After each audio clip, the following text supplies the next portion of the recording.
Et si je te disais que ta vie, telle que tu la vis aujourd'hui, repose peut-être sur des fondations bancales, et si tout ce que tu crois être toi était en réalité le produit d'une accumulation de croyances, de peurs et de conditionnements? C'est une question qui dérange, et c'est exactement pour ça qu'on va l'exposer. Bienvenue dans ce nouvel épisode, où je ne vais pas t'apporter des réponses toutes faites.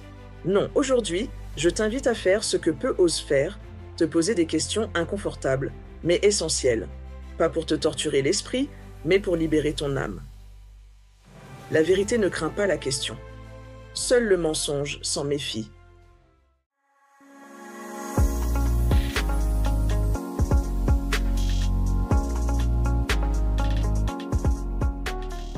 Pourquoi acceptes-tu une vie qui ne te ressemble pas? Tu te lèves chaque matin, tu remplis tes obligations, tu coches les cases. Mais à quel moment as-tu décidé que cette vie était la tienne? Et si ce que tu appelles ta routine était en réalité une cage dorée?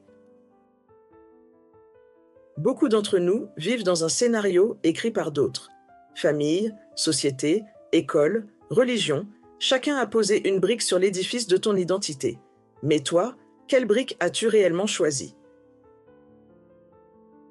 On vit dans un monde qui glorifie l'adaptation.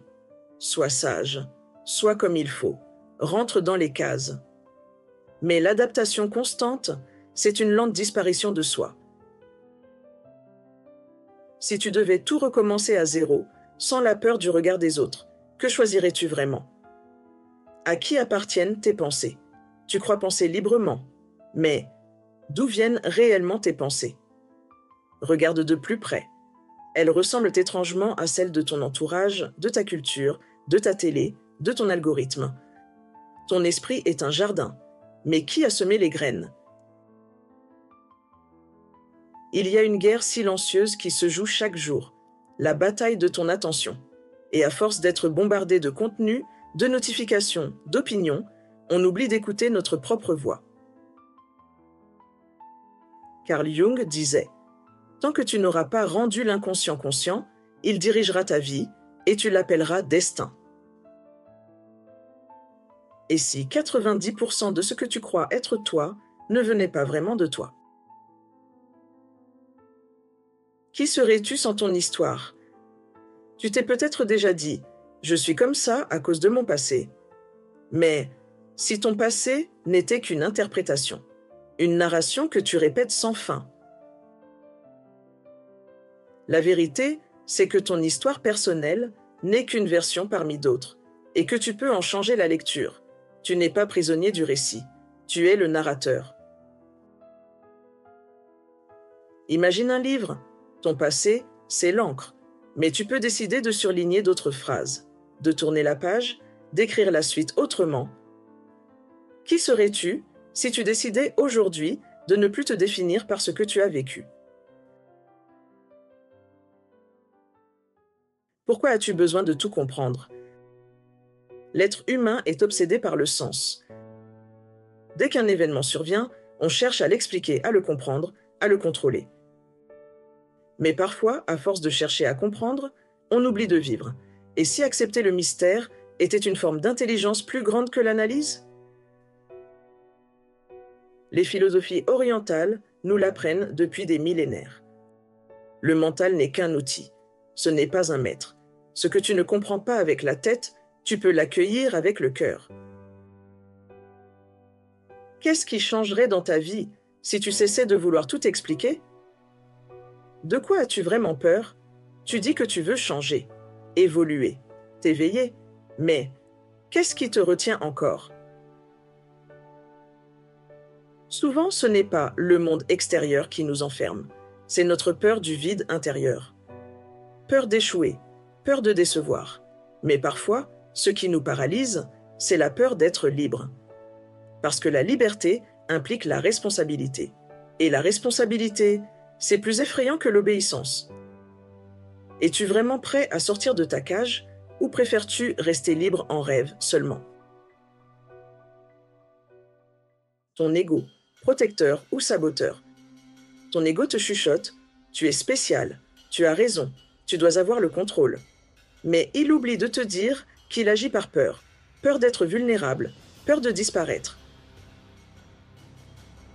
L'ego, c'est le masque que l'on porte pour ne pas se montrer nu. Mais plus tu écoutes cette voix, plus tu t'éloignes de ta vérité profonde. Et si l'ego n'était pas un ennemi, mais juste un enfant blessé qui a besoin d'être rassuré?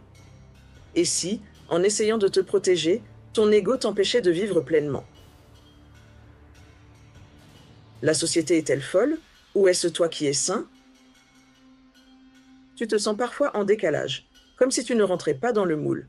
Bonne nouvelle, ce n'est peut-être pas toi le problème. Jiddu Krishnamurti disait « Ce n'est pas un signe de bonne santé mentale d'être bien adapté à une société profondément malade. » Regarde autour de toi. Course à la performance, culture du paraître, distraction permanente. Et si tout ça était une gigantesque hypnose collective?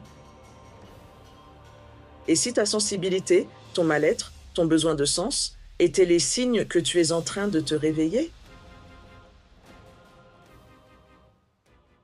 As-tu déjà rencontré ton silence? Tu vis dans un monde bruyant, mais quand as-tu pris le temps vraiment de t'asseoir en silence face à toi-même? Le silence fait peur parce qu'il révèle ce que le bruit masque. Dans le silence, il n'y a plus de rôle, plus de masque, juste toi, brut, authentique. Mais c'est aussi dans ce silence que naît la paix. Pas la paix de surface, la paix intérieure. Et si la réponse que tu cherches depuis toujours se trouvait dans ce silence que tu fuis? Qu'est-ce que tu es prêt à perdre pour être libre? On parle souvent de libération, d'éveil, de transformation. Mais il y a une vérité qu'on oublie. Chaque renaissance implique une mort. Mourir à tes certitudes, à ton personnage, à ce que tu croyais être toi. Être libre, ce n'est pas ajouter des choses, c'est lâcher ce qui ne t'appartient plus. Qu'es-tu prêt à laisser mourir en toi pour renaître enfin?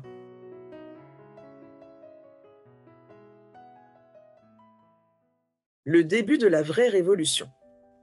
Tu vois, ce n'est pas le monde qu'il faut changer, c'est notre regard sur lui. Et pour ça, il faut oser se poser les bonnes questions. Pas celles qui flattent, celles qui secouent, qui dérangent, parce que ce sont elles qui ouvrent la porte du réveil. Alors, je te laisse avec cette dernière question, celle qui peut tout changer. Et si, à partir d'aujourd'hui, tu décidais de ne plus vivre dans le mensonge de la conformité, mais dans la vérité vibrante de ton être profond?